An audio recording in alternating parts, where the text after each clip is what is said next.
Hello साथियों, स्वागत है आपका आपके चैनल ज्ञान ज्योति स्टडी सेंटर पर। आज हम यहाँ बात करेंगे वास्तविक संख्या के बारे में, जो कि क्लास 10th का फर्स्ट चैप्टर है और हम इसमें वास्तविक संख्या की जानकारी प्राप्त करेंगे।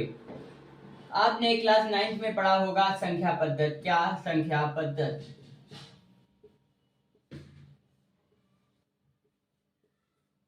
आपने क्लास 9th में पढ़ा है संख्या पद्धति।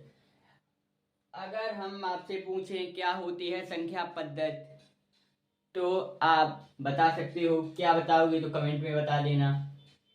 कुछ बच्चे ऐसे भी होंगे जिन्हें पता ही नहीं होगा क्या है संख्या पद्धति। क्यों?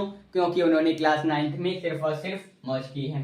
तो उन्हें मैं बताना चाहूंगा संख्या पद्धति क्या होती है। कि एक ऐसी पद्धति जिसके अंतर्गत हम संख्याओं की जानकारी प्राप्त करते हैं, उसे हम क्या कहते हैं? उसे हम संख्या पद्धति कहते हैं। तो आप ये लिख सकते हो। क्या लिखोगे? कि एक ऐसी पद्धति जिसके अंतर्गत हम किसका? संख्याओं का ज्ञान प्राप्त करते हैं, उसे संख्या पद्धति कहते हैं। इसमें एक शब्द आया है संख्या। किसकी जानकारी प्राप्त करते हैं? संख्या की। अब ये संख्या क्या है? जिसे आप बचपन से पढ़ते आ रहे हो या जानते आ रहे हो, जहां भी हो आप इसका इस्तेमाल करते हो। लेकिन अगर मैं आपसे पूछूं कि संख्या है क्या, तो आप नहीं बता पाओगे। क्या?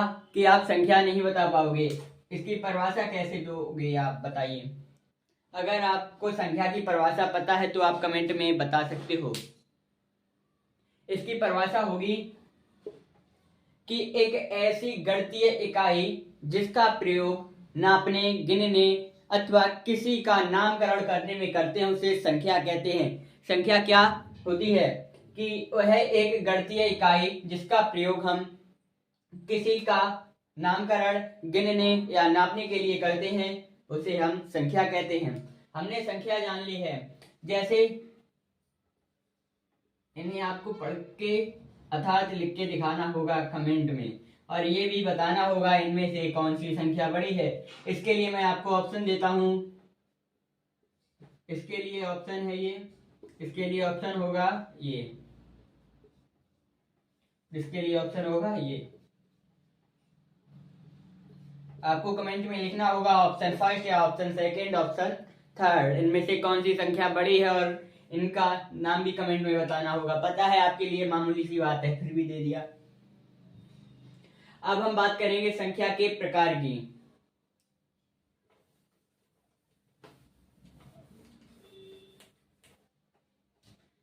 संख्या के प्रकार।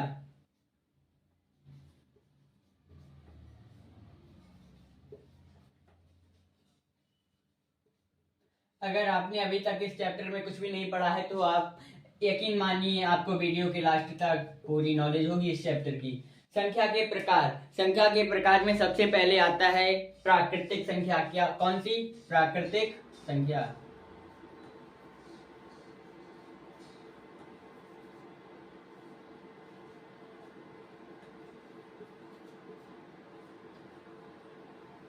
इसे मैं एक कहानी से बताऊंगा। किससे? कहानी से, जो कि आपके दिमाग में पहली बार में घुस जाएगी।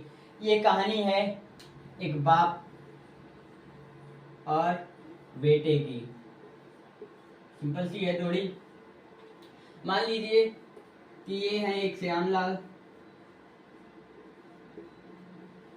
और इनके बेटे हैं रामलाल।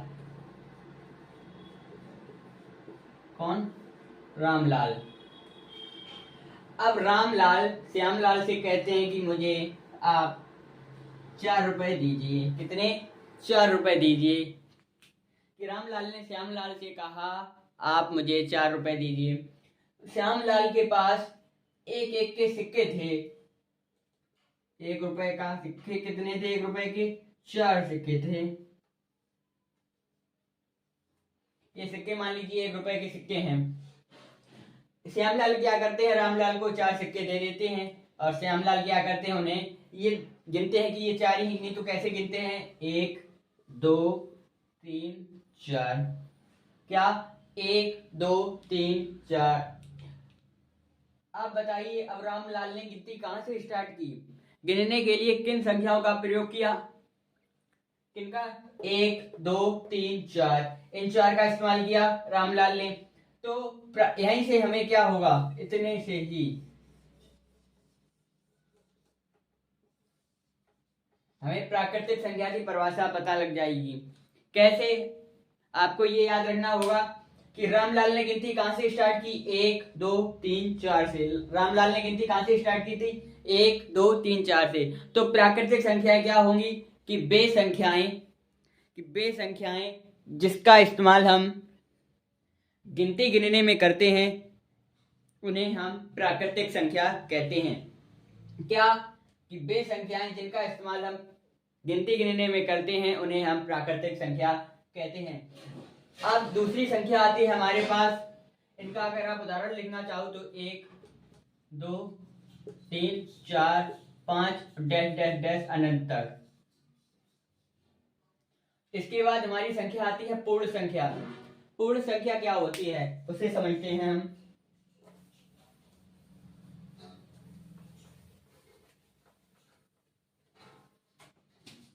पूर्ण संख्या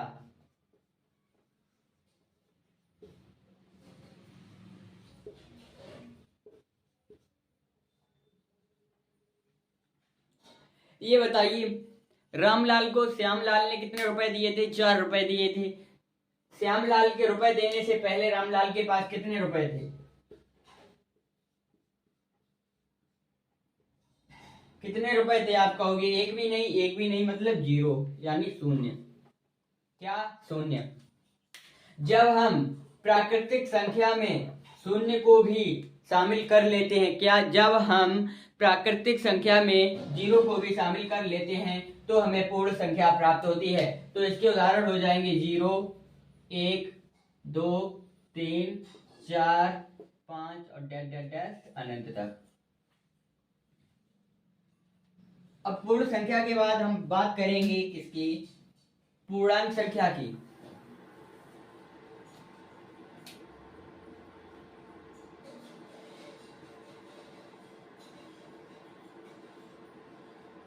पूर्णांक संख्या,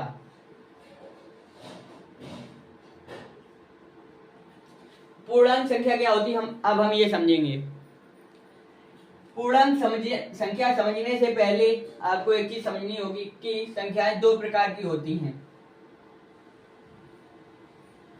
धनात्मक, एक ऋणात्मक।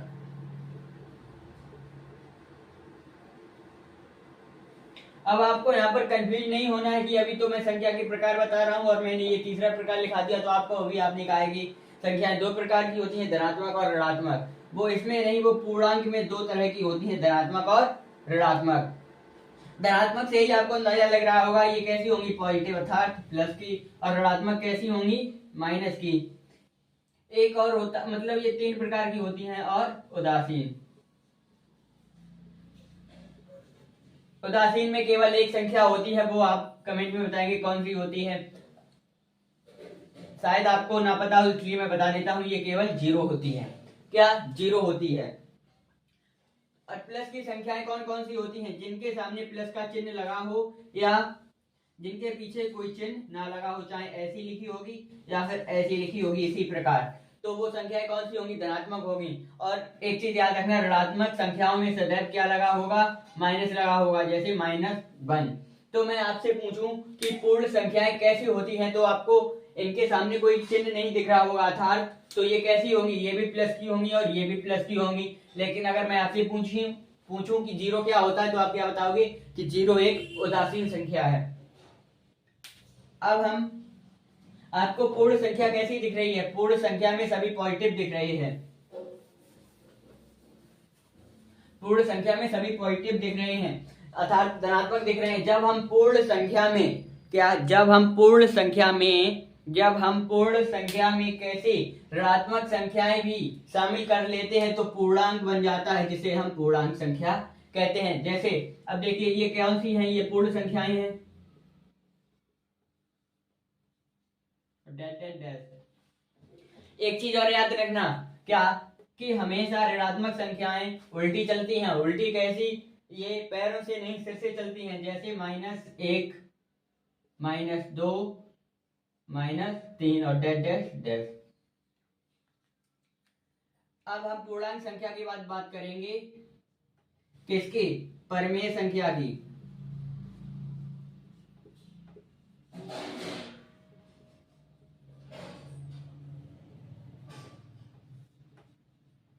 अब हम बात करेंगे परिमेय संख्या की। परिमेय संख्याएं कि ऐसी संख्याएं जिन्हें हम p बटे q के रूप में लिख सकते हैं। क्या? कि वे संख्याएं जिन्हें हम p बटे q के रूप में लिख सकते हैं और q बराबर 0 नहीं होना चाहिए। क्या? q बराबर 0 नहीं होना चाहिए। ये इसकी मोस्ट इंपोर्टेंट शर्त है। और जहां p, q क्या है? पूर्णांक है।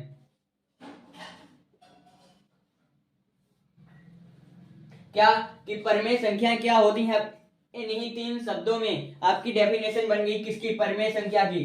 कि वे संख्याएं जो p बटे q के रूप में लिखी जा सकती हैं और q बराबर 0 नहीं है तथा p, q पूर्णांक हैं। ये आपको कोई नहीं बताता है ये दो, फिर भी मैंने आपको बताया। ये याद रखना, अगर आप ये शर्त नहीं लगाओगे तो ये वो परिमेय संख्या नहीं होगी। परिमेय संख्या के बाद हम जानेंगे अपरिमेय संख्या को।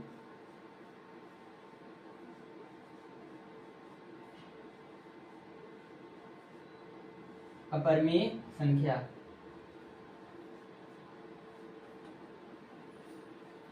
अब आपको नाम से ही दिख रहा होगा कि परिमेय संख्या क्या होगी? अपरिमेय संख्या की अपोजिट होगी। क्या? परिमेय संख्या, सॉरी, जो परिमेय संख्या होगी वो अपरिमेय संख्या की अपोजिट होगी। अपोजिट अर्थात उल्टी होगी। कि जब हम इसे हम p बटे q के रूप में लिख सकते हैं तो इसे हम p बटे q के रूप में नहीं लिख सकते। अपरिमेय संख्या को हम p बटे q के रूप में नहीं लिख सकते, नहीं लिख सकते। ये परिमेय संख्या का ये नियम याद रखना, ये हमें आगे क्वेश्चन, इस वास्तविक संख्या वाले जो क्वेश्चन है, एक्सरसाइज है, उसे सॉल्व करने में मदद मिलेगी। अब आपको अपरिमेय संख्या पता है, परिमेय संख्या पता है, पूर्णांक संख्या पता है, पूर्ण संख्या पता है, प्राकृतिक संख्या पता है। एक बार इन सबके उदाहरण कमेंट में लिख देना। अब हम आगे बढ़ते हैं।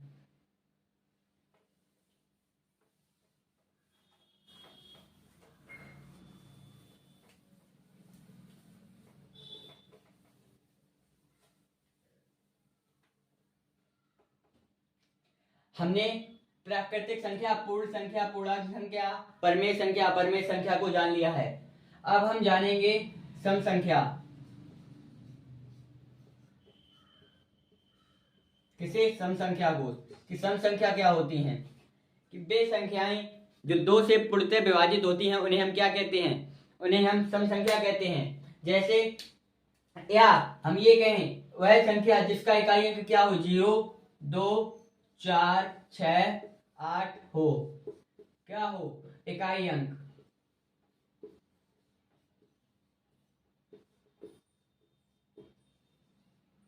इकाई अंक क्या हो? 0, 2, 4, 6, 8 हो। किसी संख्या का इकाई अंक 0, 2, 4, 6, 8 हो, उसे हम क्या कहेंगे? सम संख्या कहेंगे। जैसे अगर मैंने संख्या लिख दी 2, 4, 6, 8, ये कोमा नहीं है, 9, 7, 6, 5, 4, 2, इतनी बड़ी संख्या लिख दी। ऐसे ही मैंने लिख दी 3, 4, 2, 6, 8, 7, 2, 3, 4, 3।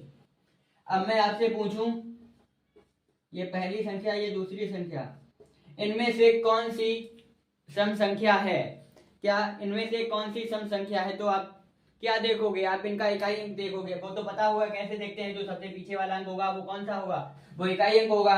हम क्या देखेंगे? सम संख्या का इकाई अंक देखेंगे। क्या हो? 0, 2, 4, 6, 8 होगा तो वो क्या होगी? वो सम संख्या होगी। तो यहाँ पर देखिए किसका इन 5 में से कोई अंक है? देखिए 0 है, नहीं है, 0 है, नहीं है, 2 है, हाँ 2 इसमें है, तो ये कैसी होगी? ये सम संख्या होगी। अब इसे भी देखते हैं, क्या पता आगे वाला कोई हो। 4 है, नहीं है, 6 है, नहीं है, 8 है, नहीं है, इकाई अंक में ये नहीं है, तो ये कैसी है? ये सम संख्या नहीं है।